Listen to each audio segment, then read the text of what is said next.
Snow pelted the windshield of Lucas Mitchell's pickup truck as he gripped the steering wheel with white knuckles. 3 hours of driving through a Montana blizzard on Christmas night, and for what to find his boyfriend Brandon wrapped around another man under the mistletoe at his parents' Denver mansion. The image burned behind Lucas's eyes like a brand on cattle hide. Brandon's voice echoed in the howling wind outside. "Lucas is just an experiment. I'll marry a woman like my parents want." Lucas pulled into the parking lot of Copper Peak Steakhouse in Bozeman, his hands shaking not from the cold but from something deeper. At 32, he'd spent his entire life on the Mitchell Ranch in Gallatin Valley. 4 generations of his family's sweat and dreams carved into 500 acres of Montana earth. 6 months ago, he'd finally found the courage to tell his parents the truth about who he was. His father, William, had looked him in the eye and said one word: disappointment. Then silence. Complete, devastating silence that stretched across weeks and months. His mother, Sarah, had slipped him notes, hidden phone calls, whispered reassurances when William wasn't around. But even her love felt fragile against the weight of generations of expectations. Continue the bloodline, marry a good woman, build the legacy. Lucas had thought Brandon might understand, a successful businessman from Denver who seemed sophisticated enough to bridge 2 worlds. Instead, Brandon had made him feel like a dirty secret. Too much cowboy, not enough refinement for his social circle. Now Lucas sat in his truck outside a steakhouse where families celebrated Christmas while he questioned whether living openly was worth the price of losing everything. The ranch that had raised him, the community that had shaped him, the father whose approval he'd never quite earned even before coming out. Brandon's words replayed like a broken record. Just an experiment. The snow continued to fall, blanketing his truck in white like a burial shroud. Lucas finally forced himself out of the truck and into the warm glow of the restaurant. Inside, the air hummed with holiday cheer. Families laughed around crowded tables. Children pressed their faces against frosted windows. Couples held hands across candlelit settings. Lucas felt like a ghost walking among the living. He found a corner booth and ordered whiskey, then stared at the untouched glass while questioning whether he belonged anywhere in this world. The weight of isolation pressed down on him like the Montana sky before a storm. 4 generations of Mitchell men had built something lasting on that ranch. And here he was, the one who might let it all die because he couldn't love who they needed him to love, because he'd chosen truth over tradition and found himself with neither family nor future. The whiskey sat untouched while Lucas wondered if this Christmas night would be his breaking point. Sometimes the darkest moments teach us that authenticity isn't about perfection. It's about the courage to remain true to yourself even when the world demands you become someone else. Subscribe to Heart Stories for more real journeys of love, loss, and finding your way home. The whiskey glass remained untouched for nearly an hour when a gentle voice broke through Lucas's spiral of despair. A young man with kind eyes and dark hair approached his table carrying a coffee pot instead of liquor. He wore the restaurant's standard uniform, but moved with a quiet confidence that suggested hidden depths. This was Mason Chen, and though Lucas didn't know it yet, Mason recognized the look of someone whose world had recently shattered. Mason had been watching the cowboy since he'd walked in, broad shoulders carrying invisible weight, eyes that held the particular devastation that comes from betrayal by someone you trusted. Mason knew that look intimately. 2 years ago, he'd worn it himself when his business partner David had destroyed everything Mason had built. The Golden Spoon restaurant in Denver had been Mason's dream. 5 years of 18-hour days, perfecting recipes his grandmother had taught him, blending Asian flavors with American comfort food. But David had done more than steal the business. He'd weaponized Mason's sexuality against him, revealing their relationship to conservative investors at exactly the moment when Mason was most vulnerable. The restaurant collapsed. Mason's reputation crumbled. He'd fled Denver with nothing but his knife roll and a broken heart, ending up in Montana where nobody knew his story, where he could disappear into the anonymity of serving other people's food instead of creating his own. Mason set down a mug of coffee without asking, black with 2 sugars. Something about the cowboy stillness called to him. the way he held himself like a man trying not to break in public. Mason had learned to read pain in people's faces during his years in kitchens. Stress showed in tight jaw muscles. Heartbreak revealed itself in the slump of shoulders. This man was drowning quietly, and Mason couldn't walk away. The cowboy looked up when Mason sat down across from him uninvited. His eyes were the color of Montana sky before a storm, and they held a wariness that spoke of recent wounds. Mason introduced himself simply, then slid a slice of bourbon pecan pie across the table. His own recipe, not the restaurant's usual offering. Something about feeding people had always been Mason's way of offering comfort when words felt inadequate. Lucas took a bite, and his eyebrows rose slightly. The pie was extraordinary, layers of flavor that spoke of skill and care. Mason watched him taste it and felt a familiar warmth spread through his chest. The simple act of nourishing someone who needed it, of watching food do what conversation couldn't quite accomplish. This was why he had fallen in love with cooking in the first place, before ambition and betrayal had complicated everything. They began to talk, carefully at first, like two wounded animals approaching a water source. Lucas shared pieces of his story, the ranch that meant everything to him, the family whose approval felt perpetually out of reach, the boyfriend who'd made him feel ashamed of who he was. Mason listened and recognized the themes: family expectations, hidden relationships, the exhaustion of trying to fit into spaces that weren't designed for people like them. Mason found himself sharing too: the restaurant he'd lost, the partner who'd betrayed him, the way he'd built something beautiful only to watch it crumble when his identity became public. They were both refugees in their own way, carrying the weight of communities that had failed them. But in this corner booth, sharing pie and coffee, while snow fell outside, something shifted between them. Understanding doesn't always arrive with fanfare.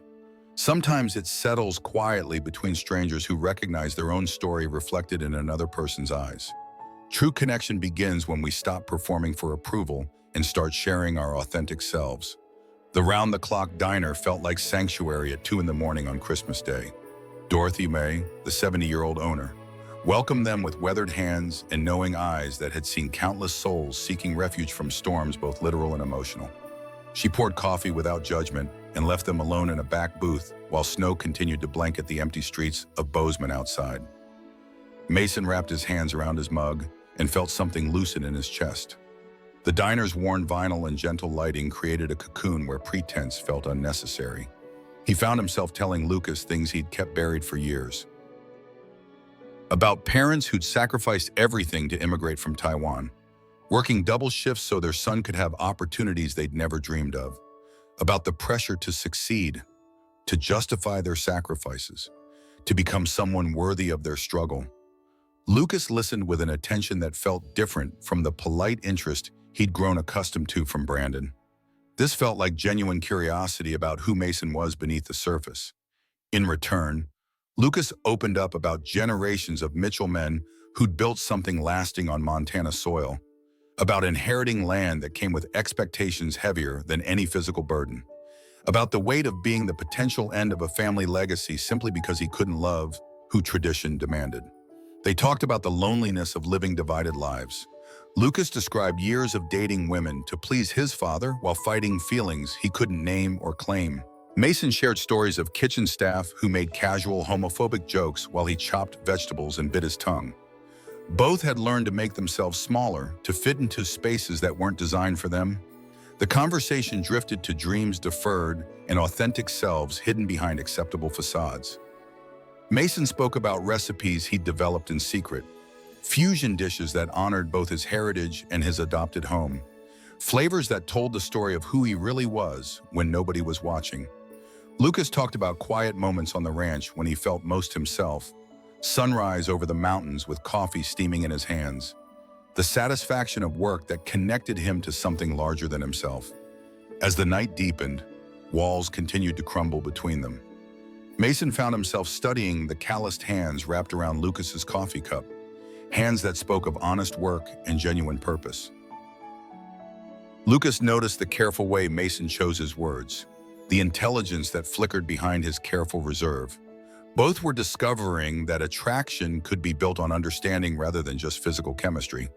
Dorothy refilled their mugs for the fourth time and smiled knowingly. She'd seen plenty of lost souls find each other in her diner over the decades. Something about the late hour and the gentle lighting seemed to strip away pretense and leave people raw enough to be real. These two young men were circling something important, and she had the wisdom to let it unfold without interference. When Mason mentioned his tiny apartment above the bookstore, both men felt the weight of possibility hanging between them. Not just physical attraction, though that hummed beneath everything else, but the deeper pull of recognition, of finding someone who understood the particular exhaustion of hiding essential parts of yourself, of discovering that loneliness could be shared and somehow become less sharp in the sharing. Lucas reached across the table and touched Mason's hand. The gesture was gentle, tentative, asking permission rather than demanding response. Mason turned his palm up to meet Lucas's touch, and something electric passed between them. Not just desire, but hope. The radical possibility that they might not have to face their struggles alone. Outside, Christmas morning was breaking pink and gold over the mountains. Inside the diner, two hearts that had been carrying too much weight alone began to imagine what it might feel like to share the load.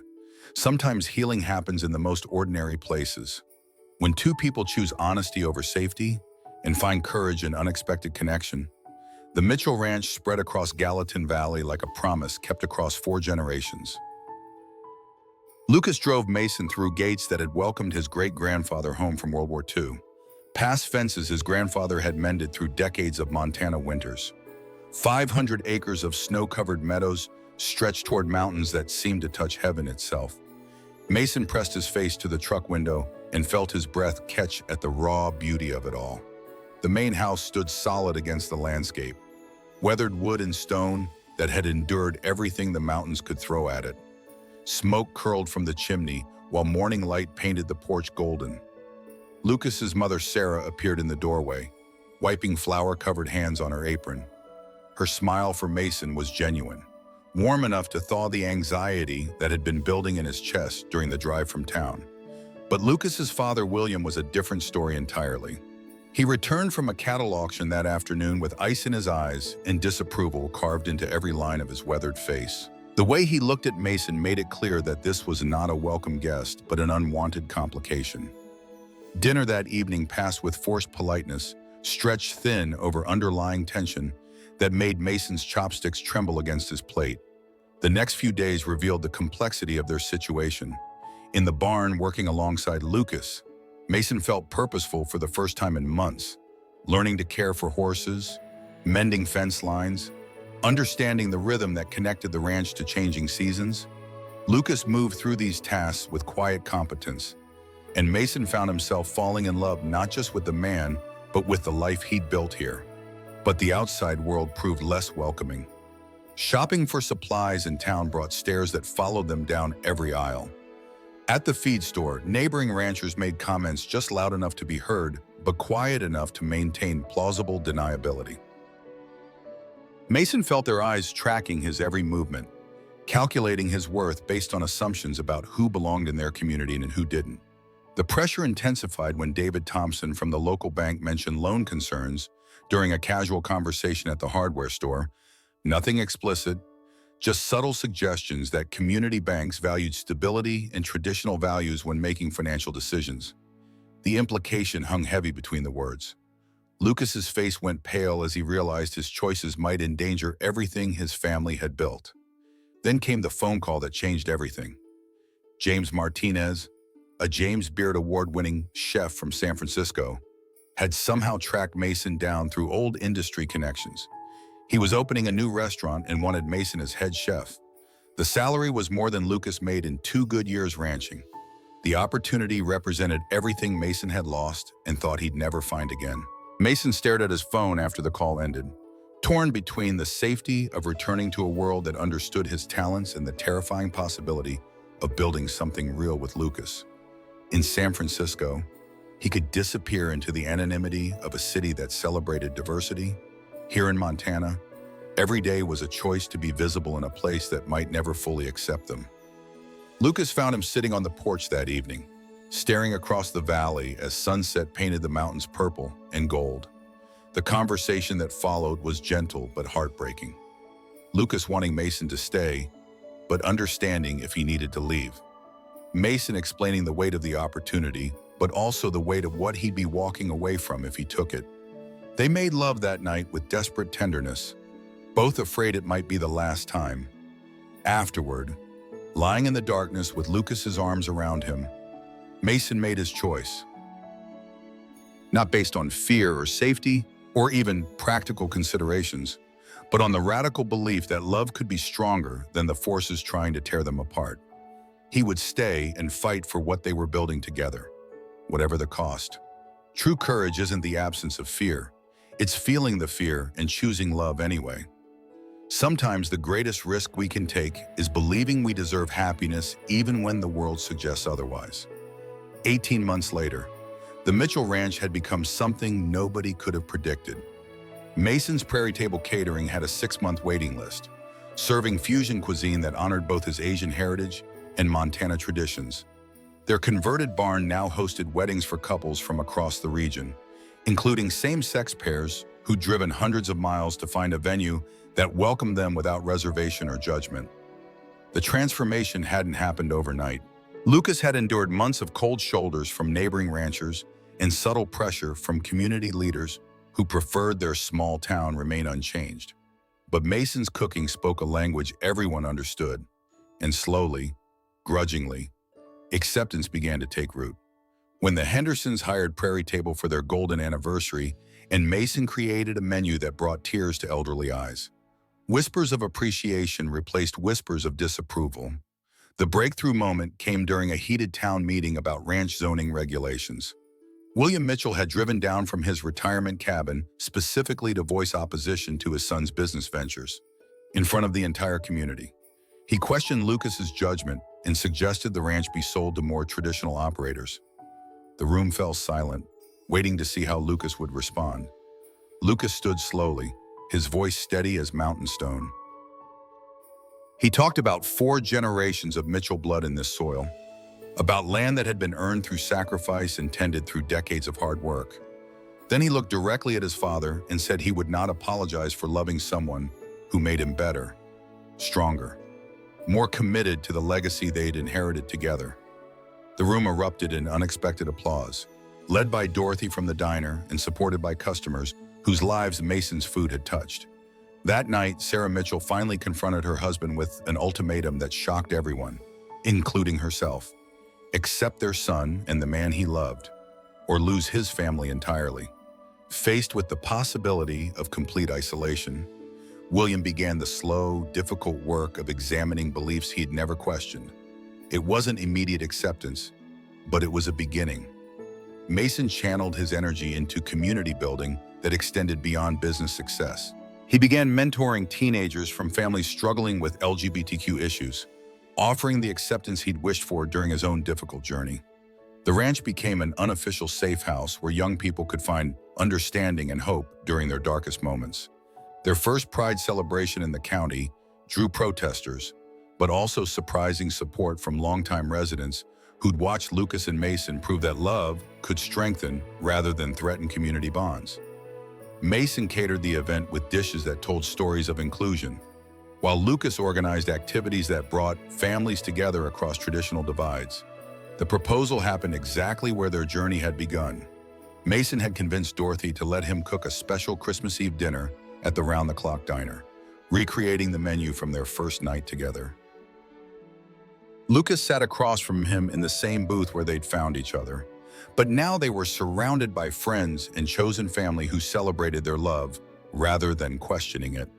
When Lucas pulled out the simple silver ring with a turquoise stone the color of Montana sky, Mason's yes came through tears of joy rather than pain. This time, the entire diner erupted in cheers, and Dorothy brought out champagne she'd been saving for exactly this moment. Their wedding 6 months later transformed the ranch into a celebration that bridged every divide their community had ever known. William Mitchell walked his son down the aisle with tears in his eyes, finally understanding that legacy isn't just about bloodlines, but about the love we choose to honor and protect. As Lucas and Mason exchanged vows under Montana's endless sky, surrounded by biological family and chosen family alike, they proved that sometimes the most radical act is simply refusing to hide who you are. Their story became legend in Gallatin Valley, inspiring other young people to believe that small towns could change, families could grow, and love could indeed conquer fear. Have you ever had to choose between authenticity and acceptance, only to discover that truth creates its own community? Share your journey in the comments below.